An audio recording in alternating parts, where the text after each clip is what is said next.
Hey, it's the last passive AD Fnatic upset, and you're watching Thorin's YouTube channel. When it comes to players that divide opinion, some people think they're overrated, some people think they're amazing, some people think they're underrated. If you look at that reckless comment he made, although he never actually qualified it, gave any reasoning, he just said it, and then even Nemesis was like, oh, some of them walked away or whatever the fuck. Like, okay, I mean, you didn't say anything, mate.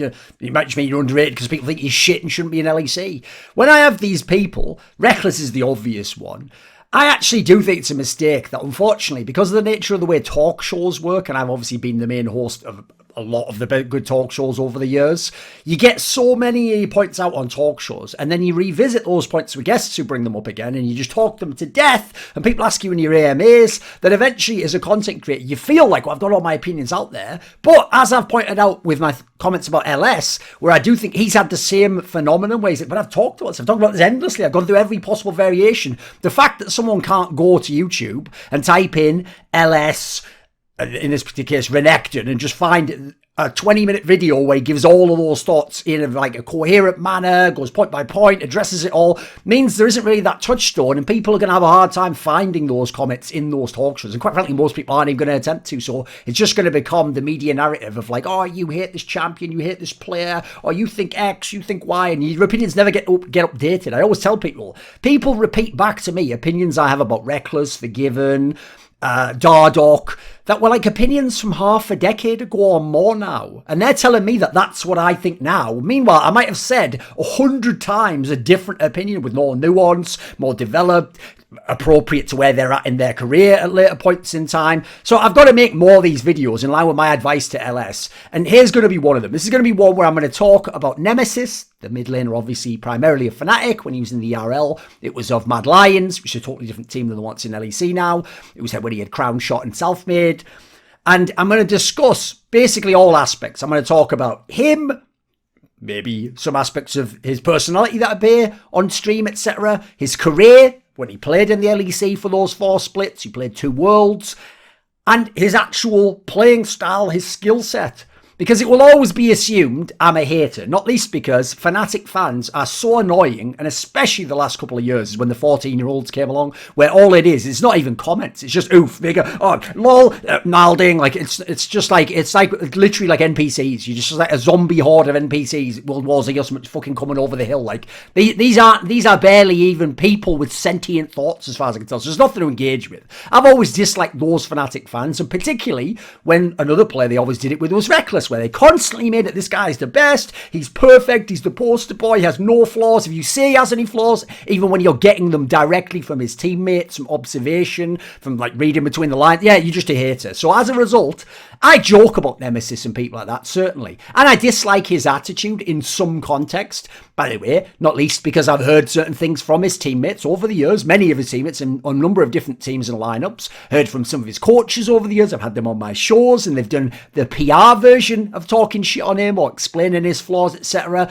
And so, as a result, when people see those great Crackdown episodes where it's a guy I know and I bring all this info out of him, you think that's just a coincidence? You think I just tripped over and did that? No, I know these people. I know the way they tick. I know what they actually think sometimes off camera. And I gently set it up to see what can they say on camera. And by the way, some of the Fnatic stories, Season 9, Season 10, will never come out. Some of them might be alluded to. In fact, there might be a piece of content soon where some of it gets revealed. But you know what? Generally, it's going to be like that story that Jezis told on the Crackdown about Reckless, where in Season 7, he was just off in a room on his own practicing and refused to play from the same room as the rest of his teammates because he didn't think they were good enough for him. Even though he was winning the MVP, again, he was being hailed as like an amazing player. He actually was probably the best Western AD carry at the time. But yeah, that's the thing. People are going to build this false image, and I ain't gonna stand for that, quite frankly. So here's the thing. You go and look at my content during his slumps in Fnatic, and already the story that I'm just a hater doesn't add up. I made content where I said he should definitely be in LEC.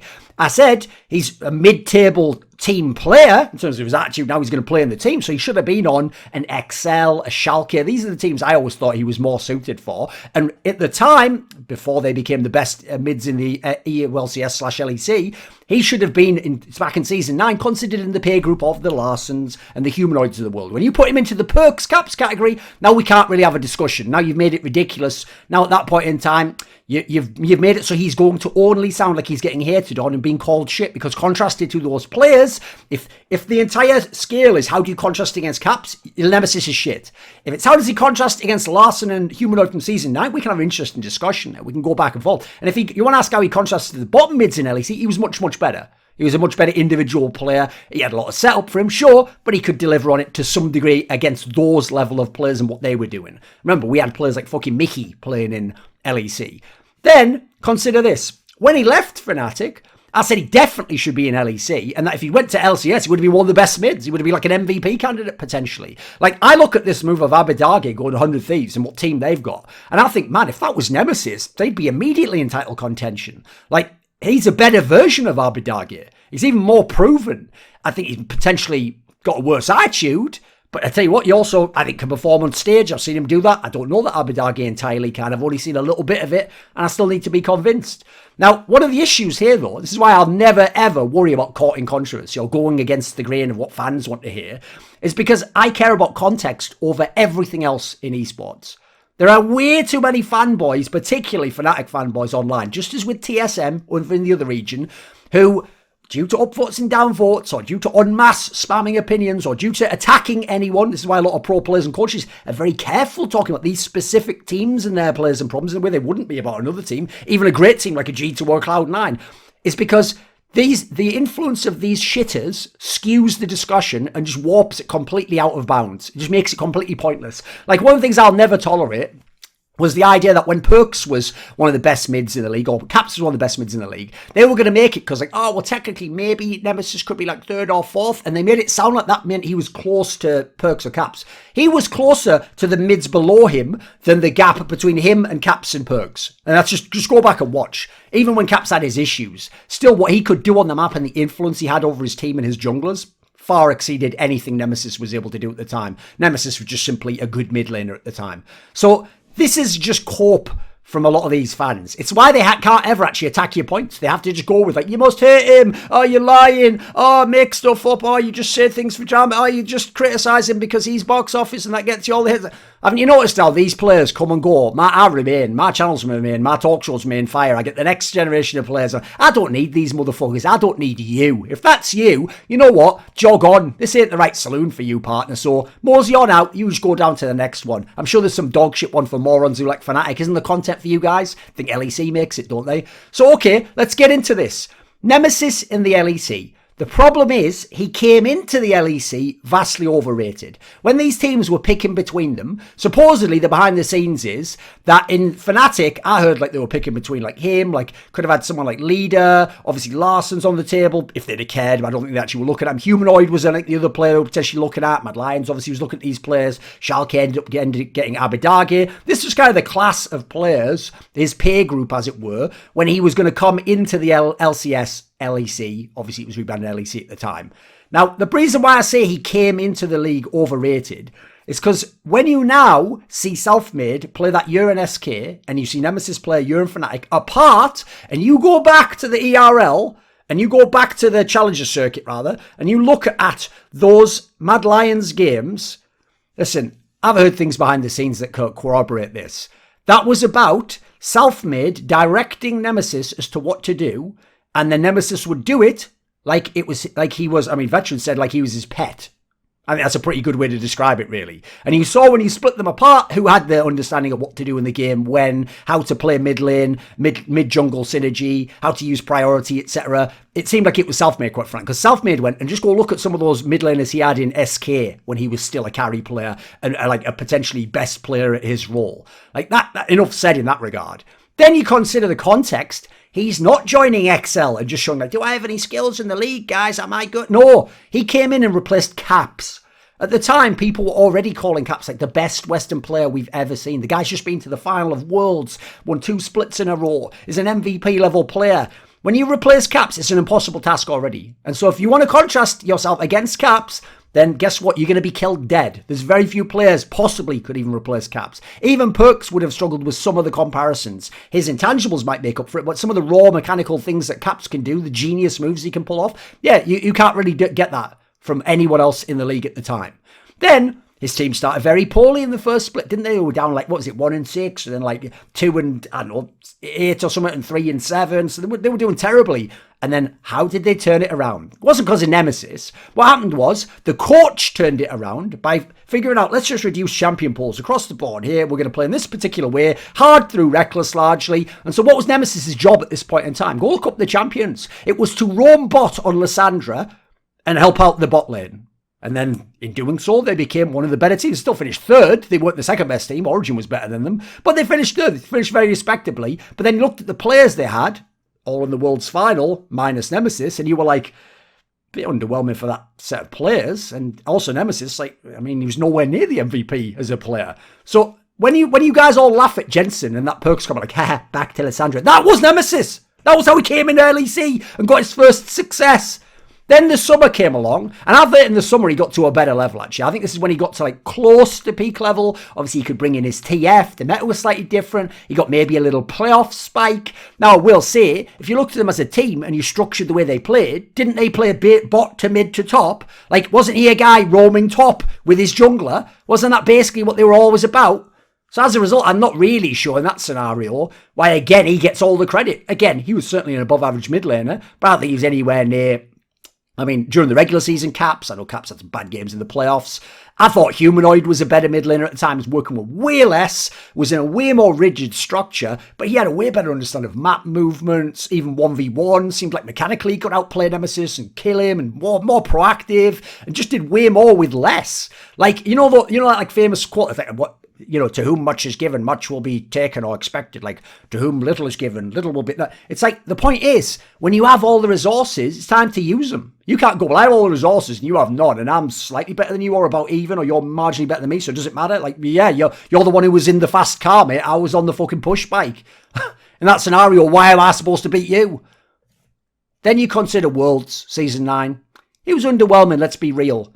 He didn't look like he had the meta down. He didn't play particularly well against most of the good teams, in my opinion. He had the odd best of one in the group stage. That was all right. I thought he looked like a joke against FPX. And then, of course, he had to spin it out and make those silly comments about Doinb, which not only did he not expand upon, allowing everyone to read into it, but I think, knowing some of the things behind the scenes and later comments he's made, actually showed his ignorance about what the game League of Legends was about at that point in Season 9. Hence why he could underrate a guy that most people would say wasn't the MVP of the tournament, but was arguably the most influential player in the tournament in Doinb, the mid laner of FPX, the eventual champions. Then you come to 2020. Now, in spring, I think this was the best level he ever hit, actually. I still don't think he was the best mid in LEC. I thought Perkz was better overall, and definitely by the end of the playoffs, Perkz showed that he played himself in excellent form and was a monster in that final. But you look at this split, there's a reason why Fnatic was so good in the regular season, won the upper bracket. He had a very legit champion pool, as opposed to in the past.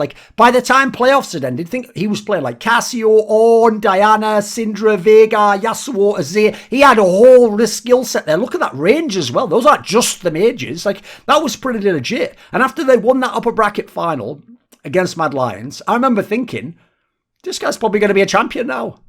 But you know what?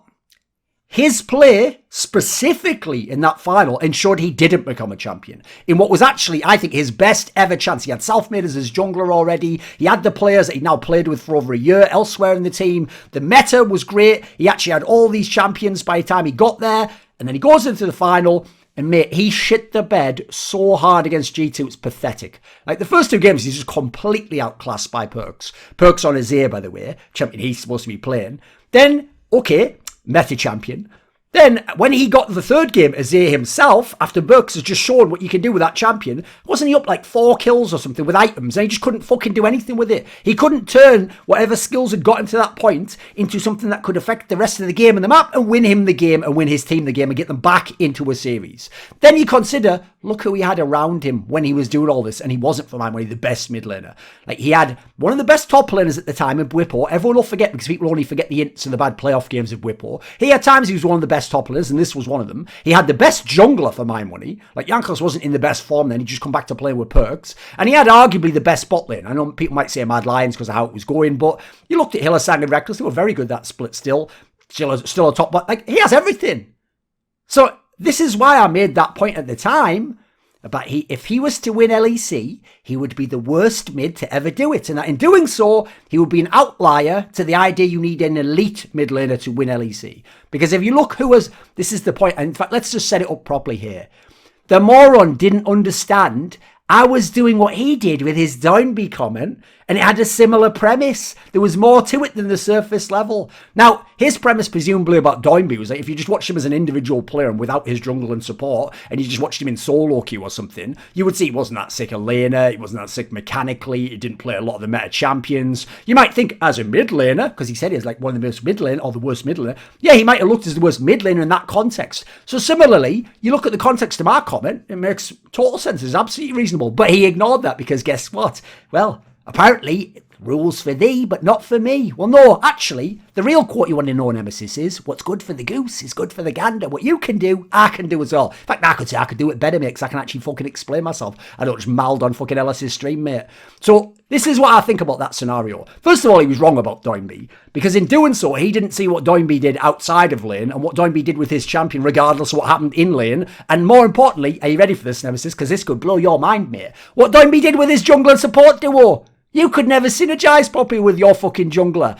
Doinb made his jungler look like it was a fucking attack dog on a leash that he was just setting loose on motherfuckers running behind, carrying the lead. You could never understand that. You could never expand. Doinb could be worse in lane on a worse champion and understand what to do later in the game to win the game, whereas you could be up in kills, up in CS, have all this comfort across the map on one of your champions, and you couldn't affect the game and win the game. Even in your own fucking little region. Doinb's an LPL champion, motherfucker. Now he's a world's champion. Take some time to wonder, how did he manage that from the most influential position in the history of the game and on the fucking map if he's that bad in your respect as a mid laner? But that's the point. Nemesis doesn't get it in some regards. So in my opinion, by the way, I'll also say, if you haven't followed Doinb's career since, Doinb definitely leveled up a lot after that Worlds. Like, particularly this last year, I thought he was very good. He did learn other skills. Here's the question. Did Nemesis learn the skills that Doinb brought as a captain, shot caller, understanding off meta play, how to affect him? Nah, he didn't. He still just stayed stagnant and stale and just thought having some good CS was all that mattered in the world.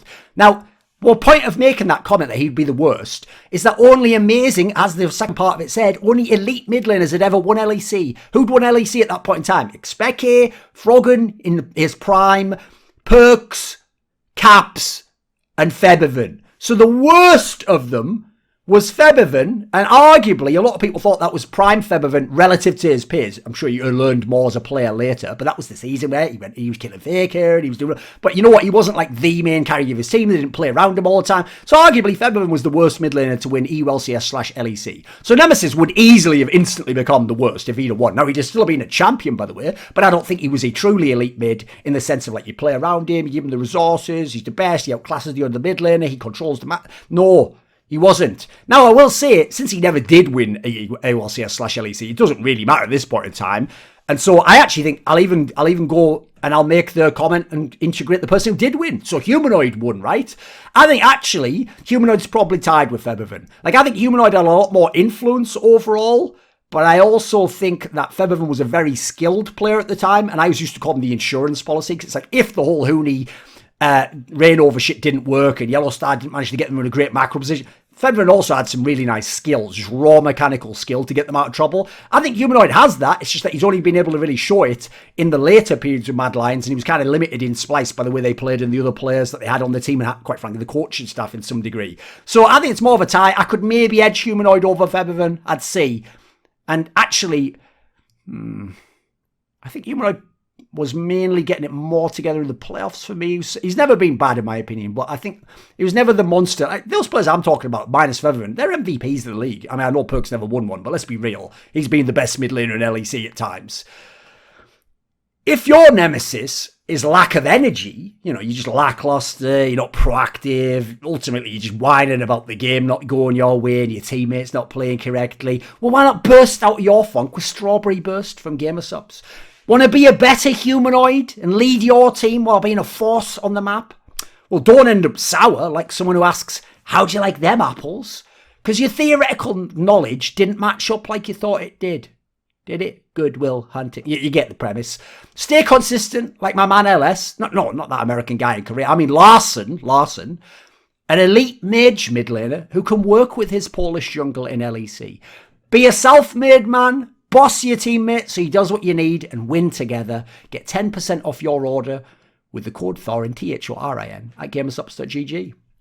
Now, in the summer of 2020, I thought Nemesis, all his major issues of his career got exposed. I thought he had enormous issues. Remember, they almost didn't make the playoffs. It was actually like in other people's hands. Things like the Schalke Miracle run had to happen. He, quite frankly, even though he had self-made, the best jungler in the entire league for my money, in the entire West, he looked totally disconnected from his team, from the style they were playing, particularly from his jungler, and his sense of timing and when to act looked ass. They're either like cowardly backing out of fights on his calls, or they would go in and he looked like he was, it's just like, whatever, just try, I'm fucking dead, who gives a shit, this game's over anyway. Like, I think it would have been the best thing ever for that team to have not made playoffs. Like, they had no business doing it. I know they got it together eventually by the time they got to Worlds round of 8. Yeah, it looked awesome then, but this point in time, this was who FNATIC was. They were in big, big trouble, boys. There's a reason they didn't go to this final. So, for my money, mid lane, the most important lane and most influential lane in the game, not only individually, but map-wise. How are you? How's your team almost not in the playoffs, mate? What the fuck's going on with all that talent? Like, you have self-made, Hillestad. You have the jungle support most people dream of when they play in the LEC. You have a top who draws attention in Whippo. You have an AD carry who's happy to go 1v2 and just farm up in the lane. It's your time to shine, homie. Where are you? He wasn't anywhere, was he? He was just fucking chilling. Then, in the playoffs, he had some good upper bracket games, largely in the G2 one. Obviously, it came down to the fact that he had like the Lucian pick and they had some interesting comps. Even then, G2 threw that mad game, I think it was game 3 or something, where that could definitely have been a 5-game series. So, okay, he had some good games then. What happened after that? Again, in the lower bracket, who gives a fuck, right? Peace, homie. Then you come to Worlds Season 10. Oh, now we're here. I thought he was dog shit at times. He was just an Orianna bot in some of the games. Lucian had already been figured out by then. So many people could play it, so it was never going to just carry loads of the games for you. And quite frankly, that Vel'Koz in the series against Top, mate, you're all the reasons they didn't win that series. That was fucking atrocious. If I was self-made, I know he already had his issues with self-made from behind the scenes. Self-made didn't like the way he was playing, and quite frankly, like, I've heard was sort of like a bit oppressive towards him. Mate, after that game, if I was self-made, I would just go straight to FNATIC and I'd go, you know what, him or me, pick now, pick today, right now, who it is, because if it's him, I'm out, I'm going to a different team, and if it's me, then let's get this motherfucker out of here and get someone who can actually play the position into this position. Now, then you come to the fact that that's his playing career, right? Well, my problem is, remember what I said earlier about how his real peer group, when he came in with and who he was around with, even though he had better teams than them for the majority of his career, in fact, the entire time he played in the LEC, Humanoid and Larson were not only his peer group, but I think if you look at their best splits and you look at Nemesis' best splits, I think Humanoid and Larson were better. I think Larson's better at carrying when he has the resources, even the same champion sometimes. I think Humanoid's better at all styles, including being a shot caller, a leader, having influence on the map, being able to play more supportive, then being able to play more aggressive, and plays the mages. Like, give me a break, mate. So now he's not in FNATIC anymore. What could be the issues there? Well, let's get into it, right? Now he's not in FNATIC. We can go deep. I can even reveal some things some of the FNATIC teammates told me. So his attitude was one of the biggest things that held this guy back. We're not starting with skill set. No, he had good skills. Attitude. So he had teammate issues across the board. I've heard of many different players who had their issues like minorly, or why doesn't he play as champion, or when he does play a champion, he doesn't try. Listen, one of the issues I heard, and you could basically observe it by the way they played, and using the whole like plus minus for self-made Broxer comparison contrast from the previous season, season 8, season 9, this guy seems to expect his teammates, particularly his jungler, to read his mind and know what he wants without having to tell them.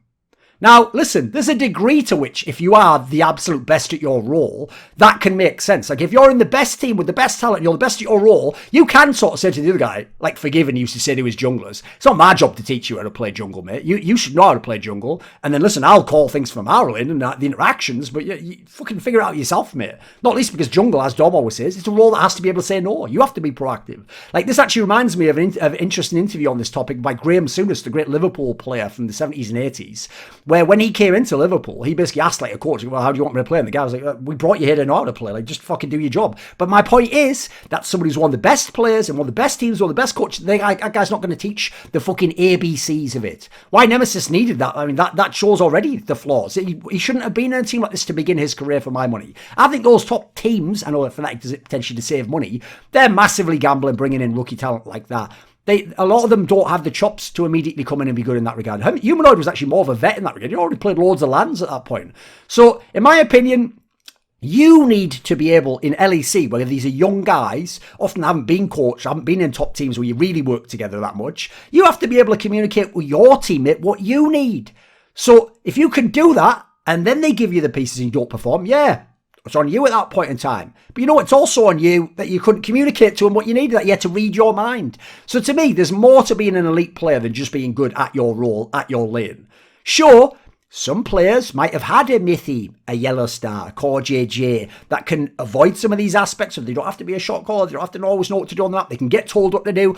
Yeah, they get to play the game on a little bit of an easier mode. But this guy also had some fantastic players, and looked to me like compared to his peer group, he was playing the game on easy mode, and the results weren't like he was playing on easy mode. They were like he was playing on nightmare mode.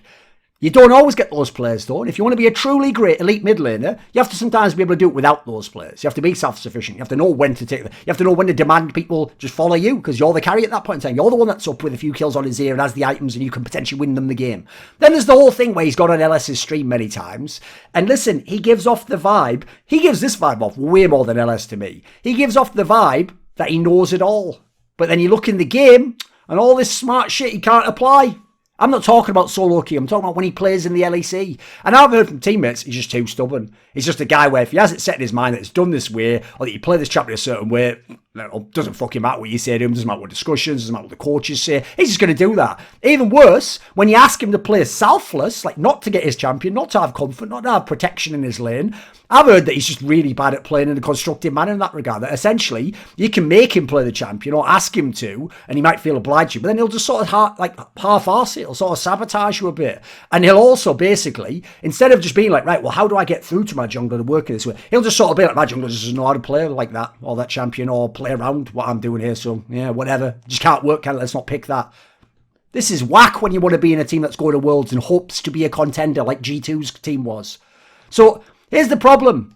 It can't just be your teammates, my dude. You weren't shining individually either. If you were able to apply half the shit you said on those streams, which certainly made a lot of sense when I was listening to some of it, you'd be a phenomenal player. You'd be what Humanoid is in the game, but you weren't and never were, quite frankly. There's a great Bukowski quote where he says, knowledge without follow-through is worse than no knowledge. Now, that might be confusing a bit, but we're sure it's good to have knowledge. No, because when you have some knowledge, but you don't know how to execute it, you might be like one of those professors who actually has no skin in the game. You've never tested your theories. You've never actually gone and applied it. You don't know how hard it is to do some of those things. Like, you're just a guy with ideas. By the way, people could claim I am in that way. No, I aren't, because I've actually got skin in the game. Like, I've put my opinions out there. I'm right or wrong. I stand by them. I've been willing to go and research and find out other aspects about people. And I put in thousands of hours researching competitors, mindsets, meta concepts, what counters what. It's one of the reasons I'm interested in LS and the whole MTG angle, Magic the Gathering. Because I found the people in those games really understand stylistic matchups and what works against what, and how a weak thing overall in the meta can counter the best strength at certain times if that's the way it matches up.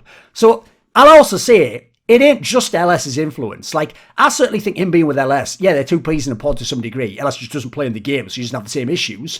But I think he was already like this before then, I've been told by some of his former teammates. Like, he already had this mentality that he kind of knew it all before he got to LS's stream. That's just, if anything, why they sort of fuck with each other. So I've always thought Crownie was like the odd man out on that stream. Because you get Crownie on his own, man, he becomes one of the most reasonable people. You can just totally talk him around to things that are like, oh yeah, maybe there's a side to that, or sure, you make a point there. Like, he doesn't go as hard as they do. And by the way, I love LS, so this isn't even a diss against LS. I'm just saying that Nemesis tries to position himself in that position, but then when he has to actually show it in the game, you just don't see it. Then I also personally thought, the reason I think his attitude sucks is if he really does think he was hard done by a Fnatic and he was way better than everyone thought he was underrated and people didn't know, and maybe his jungler couldn't do what he wanted, then you know what? You work your way back. You show them that that's the case. Because if you really care about being a pro player and you care about being the best, then you want to keep playing. So you go to an XL, you go to a Schalke or an Origin/Astralis. You earn your status with lesser teammates, and then you get the future offers you want for the kind of team that you want, and now you can make those demands. Instead, as far as I can tell, he just wants to be given everything. Hence why he made the comment, said, well, I'm streaming now, so I don't know, I would only come back to a top team or whatever. Oh, I make more money streaming. Like, that's irrelevant if your main goal in life is to be the best mid laner in EU, and that's your drive, your goal, and then to accomplish great things internationally and to win LEC. If someone says, well, here's a team that, you know, it's got some good players in, and if you were the MVP of the league, we could win LEC, and you would prove you were amazing, and you go, yeah, but I'm streaming and I make more money, then your heart was never in it, mate. You weren't about that. You were about apparently something else, something weird about playing but not taking criticism, but being in a top team and getting okay placings, and then somehow not winning, but then still wanting to be like, I don't know what the fuck's going on with this guy. I mean, he never comes on my shows, never talks to me, so I can't directly interface with him, can I? So... mentality-wise, I think even in the game, that's his biggest flaw, for my opinion. Like I say, when you listen to the comms, the amount of fights he wanted to back out of, that in those metas, Chinese team fights that fight. They understand that, like, early on, we have to take some of those skirmishes. It doesn't matter, it might be the perfect fight. Like, you got to take some of those. Him combined with Reckless, that killed me. The two of them. Like, they just wouldn't allow Fnatic to take the fights that a G2 would have taken and won and turned. So, then there's the angle. He had some of the best junglers, right? I know people thought Boxer was one of the best. Definitely Selfmade was one of the best. He had no synergy with either of those junglers, by the way. Like, there was a Bwipo comment when he did that episode that now sadly got deleted of Crackdown, where he basically said that over the last couple of years, like, his mid jungle had no synergy. The problem is this. The two junglers are total opposites. And this shows to me, I don't know how Nemesis could have actually worked at the elite level in the LEC. Because on the one hand, he had the other end of the spectrum. He had the super supportive Broxer type. And Broxer... listen, to anyone who's been his coach, he's a soldier. He just does what he's told. He's very professional. He just follows orders. So as a result, he needs to be told what to do. Nemesis couldn't tell him what to do. Didn't tell him what to do. Consider, if you're a carry mid, that's part of it. It's being vocal. The jungler is someone you can use, like Doinb uses Tian. Or, irony of fucking... Nemesis not understanding that and just thinking that, I guess, Tien just mind reads Doinb, just goes and does exactly what he wants at the same time with him. No, there's communication going on there. Because if you aren't that any of those things, you're just a mage passenger. You're just a guy who plays the mage, gets the CS, gets a couple of items, gets to the team fight. If things are right, you do your damage. Maybe the team wins the fight, but it wasn't just because of you. It wasn't primarily because of you. It wasn't because of what you did in lane. Now, the problem is, if you want to be a mage passenger, it's not impossible to win LEC. Febiven, to some degree, was like that. But you'd better have, like, Wonder and Upset, like, super proactive, strong lane, like, the best players in the other carry positions, right? Didn't have those players, didn't adopt to the players he did have. To me, Selfmade goes the opposite side. He is the Selfmade man. He is the guy with all the aggression, demanding everything. I'm going to play my way. I'm a carry jungler. Selfmade is the wandering Ronin. He doesn't have a master. He does what he wants, and he decides what's correct to do in that moment. Now, that should have been the solve for the issue with Nemesis, right? Because they played together in Mad Lions previously. And like I said, I've heard that basically Selfmade was the brains of the operation. But here's the problem. At this point, Nemesis's ego is so out of control, and Selfmade is such a... I mean, I've described him as like the forgiven of fucking jungle. He's got so many issues himself, they could never get along. They couldn't actually work it out. Like, that's why, in my opinion, you go back and look. Like I said, Veteran described it quite well. Like, he was kind of Selfmade's pet when he was on the Mad Lions team.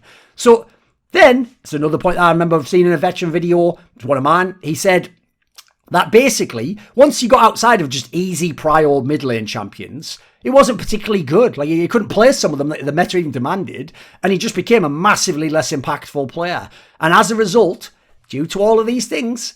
I think that means Selfmade didn't respect him when they were in Fnatic together. I think Selfmade actually thought, you know what? I'm going to bully this guy a little bit. He's fucking garbage. He's not doing it. He's not even playing the champ. He's not even that strong. You know what? Then you do exactly everything I say. Not just like, here's my idea of what I want to do. Let's help. You know what? You just fucking do what I say. That's the only way we can win. Give me the ball, get the fuck out of my way, and I'll do what I can. And that's what Selfmade did at Worlds. And that's why they almost beat the number one favourite for Worlds, in my opinion, in top esports. Selfmade was carrying the fuck out of some of those games against way better players. Another issue for me is Nemesis' style is too similar. His weaknesses, his mentality, his lack of certain intangibles is too similar to Reckless. You can't have two of those in a team. I know, because it reminds me immediately of when Reckless joined Elements, and in theory you had the two last MVPs of Europe. You had Frog in mid lane, you had Reckless in Idiga. The problem is they were two similar players. And so as a result, like, you didn't have the same threat. You didn't have the same damage. You didn't have the same balance between the team. Like, you had to basically win those late game style teams, and they could never even get there in that team. Everything else collapsed.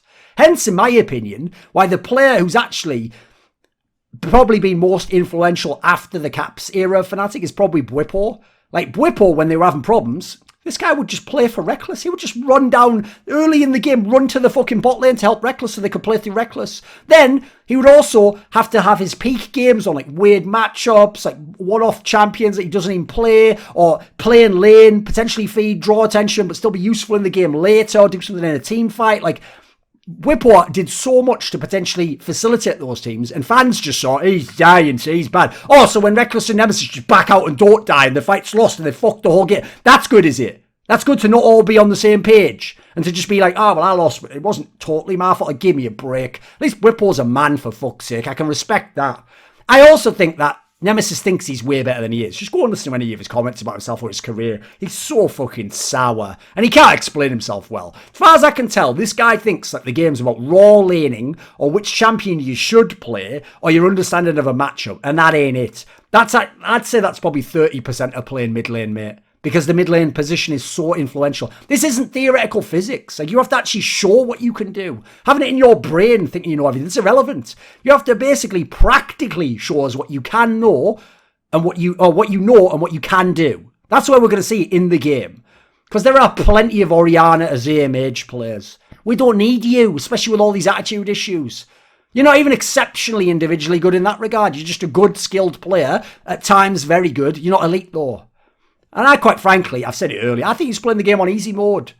It's way harder to gank him because of the way ErikHillestad would roam and be aggressive and find pockets of, like, empty vision, basically. They played towards top in the summer of 2019. Therefore, again, he's not on his own half the time. Spring 2020, when I thought he was at his peak, he had self-made the best jungler in LEC. As far as I can tell, again, trying to just boss him a little bit. Give me a break.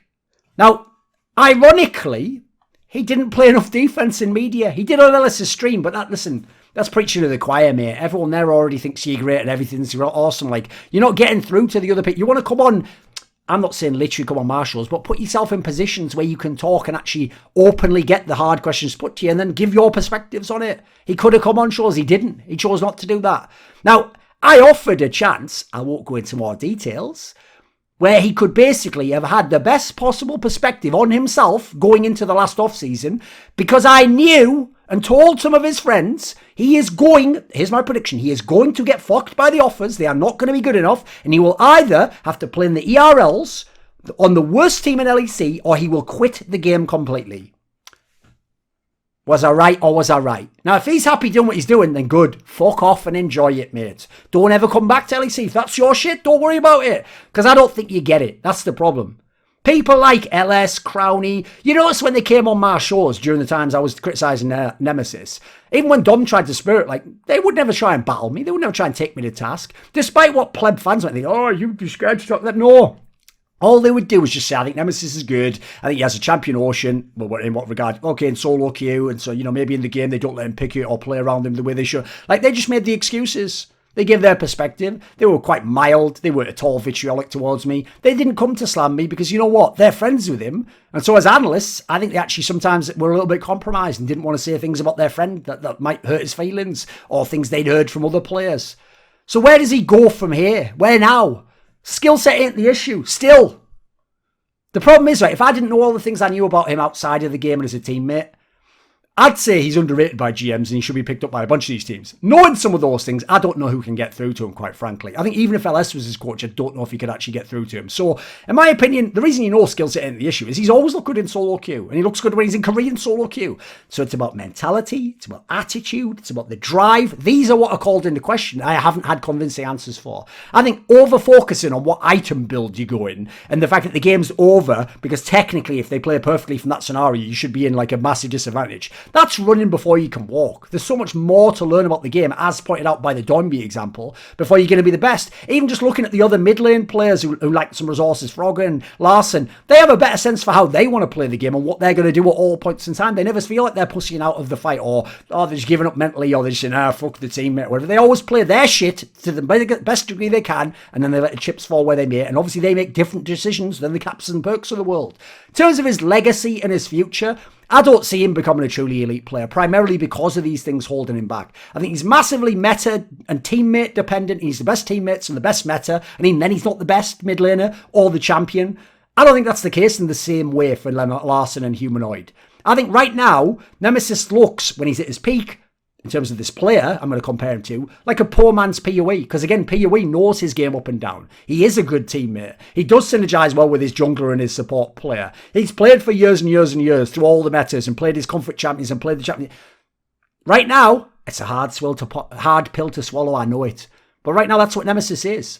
And if he wants to prove otherwise, step back in the arena, sort your fucking head out, get with some good players, but not the absolute best in the world, take a cut in salary if it's what you really care about, becoming great, becoming a legend in this game, prove me wrong, and you know what? I'll be making a video about what an amazing turnaround you did in your career, and about how things are different from what I've heard from teammates now, and how you evolved massively in a way very few players that had these psychological problems ever were able to overcome them. But not now. Because in the end, your biggest nemesis is in the mirror, mate. This video was kindly supported by Eddie, Kris with a K, Lager15, Pronogo, Shenlong, Zachary Carter, Adam Ochs, Alexander Rao, Andreas Kroknes, Animosity, Dean Tanglis, ErikHillestad, Hades, Jdubs, Jensen Goh, Joseph Ginsburg, Kovacevicd, Tobias Bernasconi, Zoomba, Zyrathenia, and as always, special thanks going out to my boy Jerky's Minion. Want to suggest topics or guests for my shows? Want to ask me questions in my monthly AMA? Do you want teasers? Who are the upcoming guests? Maybe you want to be part of one of those discussions I do where we nerd out. Well, if so, put your money where your mouth is and join the Scrolluminati today by using the Patreon link in the description box below.